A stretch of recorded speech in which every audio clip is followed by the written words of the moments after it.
تو شروع کرتے ہیں آج کی سٹوری۔ تو وکاس ایک حقیقاتی صحافی تھا جو عجیب و غریب واقعات کو کھوجنے میں مہارت رکھتا تھا۔ اس کی زندگی کا مقصد یہ تھا کہ وہ ان سچائیوں تک پہنچے جنہیں لوگ توہم پرستی یا ڈراؤنا خواب سمجھ کر بلا دیتے تھے۔ ایک دن اسے ایک پرانا ہاتھ سے لکھا خط موصول ہوا۔ خط میں صرف یہ لکھا تھا: اگر تم سچ کے متلاشی ہو تو سراپور آؤ، یہاں 7 قبریں ہیں اور 8ویں کا انتظار ہو رہا ہے۔ نہ تو کوئی دستخط تھے نہ پتہ، لیکن وکاس کی طبیعت میں جستجو نے اسے مجبور کیا کہ وہ اس پیغام کے پیچھے کی حقیقت جانے۔ سراپور ایک چھوٹا سا گاؤں تھا جو نقشے پر بھی مشکل سے نظر آتا تھا۔ جب وہ وہاں پہنچا تو گاؤں جیسے وقت میں قید تھا۔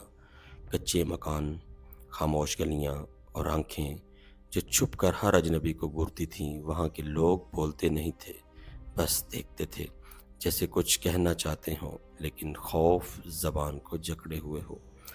وکاس نے پہلا سوال مسجد کے امام سے کیا جو موجود تھے اور وہاں کے ایک واحد تعلیم یافتہ شخص سمجھے جاتے تھے۔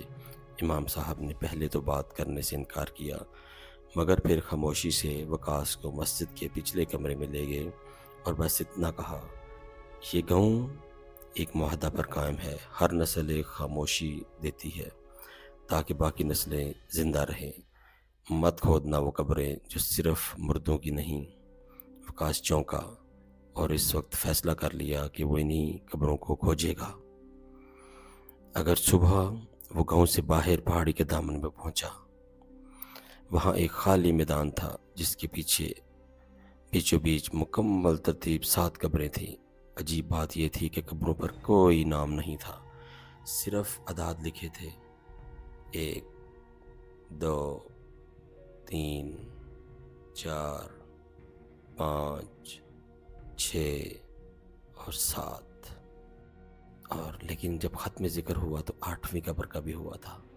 تو چلتے ہیں کہانی کے اگلے حصے میں۔ قبریں پرانی لگتی تھیں، مٹی کٹی پھٹی ہوئی، مگر 7 قبریں بالکل تازہ مٹی سے ڈکی ہوئی تھی، جیسے کسی نے کل ہی دفنایا ہو۔ وکاس نے نوٹس بنانا شروع کیے، تصویریں کھینچیں اور قبر کے گرد زمین کا جائزہ لینے لگا۔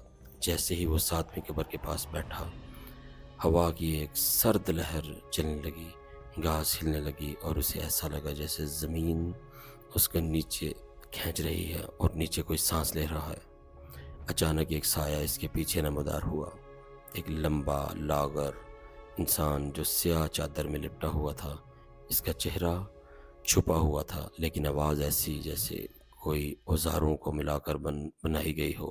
نے جاگتی ہوئی کچھ ہوا ہے، اب 8ویں کا دروازہ کھل چکا ہے۔ بس چونک گیا، پلٹ کر دیکھا تو وہاں کوئی نہیں تھا۔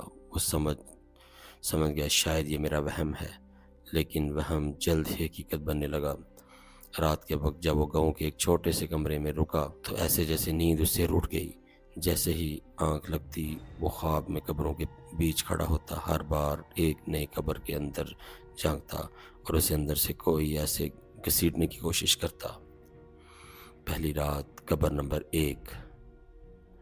ایک بچی کی چیخیں جو بار بار کہہ رہی تھی: مجھے مٹی میں دفنایا گیا، میں اب بھی زندہ تھی۔ دوسری رات، قبر نمبر 2۔ ایک بوڑھا آدمی جس کی آنکھیں باہر نکلی ہوئی تھیں بولا: میں نے راز جانا اور قبر میرا انعام بنی۔ تیسری رات، قبر نمبر 3۔ ایک نوجوان لڑکی جو بولی: میں نے صرف محبت کی، گاؤں نے میری لاش کو خاموشی سے قبول کیا۔ ہر قبر کی کہانی مختلف تھی، لیکن ایک جیسا انجام: موت، دفن اور سچائی کے چھپانے کا عذاب۔